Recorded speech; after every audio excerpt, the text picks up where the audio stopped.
দেশের প্রতিটি মানুষ যেন বিনামূল্যে বা নামমাত্র মূল্যে সর্বোচ্চ স্বাস্থ্য সেবা পেতে পারে, এই লক্ষ্যে দেশের স্বাস্থ্য খাতকে নতুন উচ্চতায় উন্নীত করার প্রতিশ্রুতি দিয়েছেন বাংলাদেশ জামায়াতে ইসলামীর মনোনীত ঢাকা ১৭ আসনের সংসদ সদস্য প্রার্থী ডাক্তার এস.এম. খালেদুজ্জামান।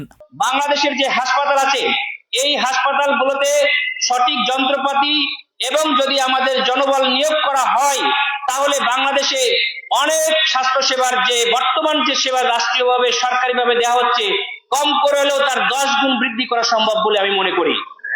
এবং বর্তমান যে জনবল আছে, প্রয়োজনে আমরা 10 গুণ জনবল বৃদ্ধি করে সাধারণ জনতার স্বাস্থ্য সেবাকে আমরা সহজীকরণ এবং স্বল্প মূল্যে এনশিওর করব। এটাই আমাদের বাংলাদেশ জামায়াতে ইসলামীর একটা প্রধান আমাদের অঙ্গীকার। স্বাস্থ্য ব্যবস্থাকে সম্পূর্ণরূপে পুনর্গঠন করে এদেশের মানুষের, বিশেষ করে যারা গরিব অসহায়, তাদের জন্য বিনামূল্যে অথবা স্বল্প মূল্যে করার জন্য যা যা করণীয় সেটা বাংলাদেশ জামায়াতে ইসলামী করবে। এবং আমি মনে করি মেডিকেল টেকনোলজিস্ট ফোরাম সেই যুদ্ধের অন্যতম যোদ্ধা হবে ইনশাআল্লাহ। বাংলাদেশে এদেশের প্রত্যেকটা মানুষের অধিকার আদায়ের জন্য আমাদের এখন থেকে সজাগ দৃষ্টি রাখতে হবে।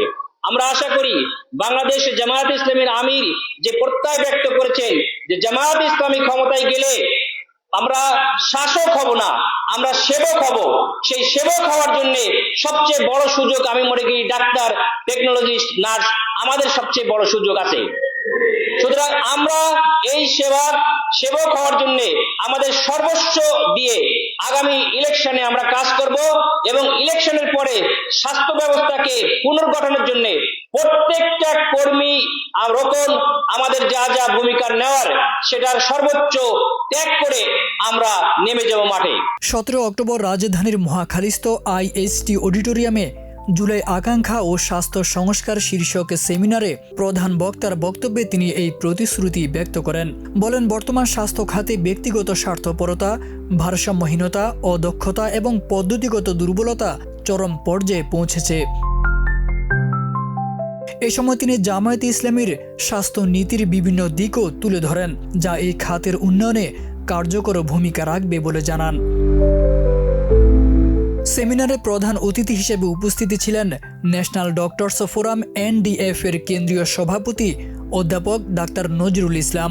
তিনি স্বাস্থ্য খাত সংস্কারে দীর্ঘমেয়াদী পরিকল্পনা ও নীতিগত সংস্কারের প্রয়োজনীয়তার উপর গুরুত্ব আরোপ করেন। মূল প্রবন্ধ উপস্থাপন করেন MTF এর যুগ্ম সম্পাদক রফিকুল ইসলাম। অনুষ্ঠানটি সঞ্চালনা করেন মোহাম্মদ সোহেল হাওলাদার। সেমিনারে আরও বক্তব্য রাখেন সমাজকর্মী মিজানুর রহমান খান, মহানগরী ছাত্র শিবির সভাপতি রেজাউল করিম শাকিল এবং মানবিক ডাক্তার খ্যাত Shafiqul Islam Jewel. Medical technologist forum Dhaka মহানগরী উত্তরের উদ্যোগে আয়োজিত এই সেমিনারে বক্তারা দেশের স্বাস্থ্য সেবায় বিভিন্ন ঘাটতি ও দুর্বলতা তুলে ধরে এর টেকসই সংস্কারের সুস্পষ্ট পরিকল্পনার উপর জোর দেন। তারেক আজিজ খান, প্রজন্ম 24।